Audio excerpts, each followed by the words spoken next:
মায়েরা, কীর্তন শুধু কানে শুনলে হবে না। কেমন দেখুন, এটা হলো অন্তরের কারণ, অন্তরেতে করেন প্রভু রসাস্বাদন। তাহলে অন্তে কৃষ্ণ বহির গৌর যেই পড়ে মনে, তাহলে এটা হলো অন্তরের কারণ। আর বাইরে গৌরাঙ্গ কেন হলেন? মহাপ্রভু তো প্রতিজ্ঞাবদ্ধ এই কলিযুগে, এবে অস্ত্র না ধরিব, প্রাণে কারো না মারিব, হরিনামে চিত্ত শুদ্ধ করাবো সবাকার।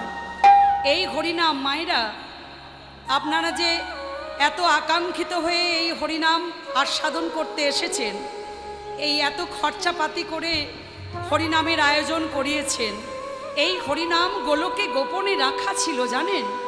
সত্য, ত্রেতা, দাপর তিন যুগে দেয়া হলো না, কারণ সত্য যুগের মানুষ ধ্যান করে ভগবানকে লাভ করতেন, ত্রেতায় যাগযজ্ঞের দ্বারা, দাপরে সেবা পরিচর্যার দ্বারা। কলিযুগে স্বল্প